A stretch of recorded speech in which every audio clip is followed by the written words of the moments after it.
নমস্কার বন্ধুরা, আমি অ্যাস্ট্রোলজার মৌ বিশ্বাস। দোল পূর্ণিমাতে স্বামী স্ত্রীর সম্পর্ক যাতে অটুট থাকে, মানে ভালো থাকে, সেই জন্য একটা দোল পূর্ণিমার টোটকা এনেছি। সেই টোটকাটি হলো, দোল পূর্ণিমা দিন সকালবেলায় যখন ঘুম থেকে উঠবেন, বিছানা পরিত্যাগ করার আগে অবশ্যই নিজের স্বামীর কপালে বা মাথায় একটুখানি সিঁদুর ফেলে দেবেন, অল্প একটু।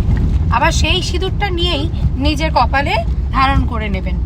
এইটা যদি আপনি করতে পারেন দোল পূর্ণিমা দিন সকালবেলায়, তাহলে কিন্তু আপনাদের স্বামী স্ত্রীর সম্পর্ক প্রচুর পরিমাণে ভালো থাকবে। এবং অনেক যে বাধা প্রবলেম দেখা যায় অন্যদের জন্য, নিজেদের স্বামী স্ত্রীর মধ্যে যে সকল সমস্যা তৈরি হয়, সেই সমস্যাগুলো আস্তে আস্তে কম হতে শুরু করবে। তবে বিশ্বাস করে এই রেমেডিটা পালন করতে হবে। এটা দোল পূর্ণিমার দিনই করতে হবে সকালবেলায়। আগে স্বামীর কপালে একটুখানি সিঁদুর এখানে দিয়ে দেবেন, কোথাও দেবেন, মাথায় কোথাও, সেখান থেকে একটুখানি সিঁদুর নিয়ে নিজের কপালে ধারণ করে নেবেন।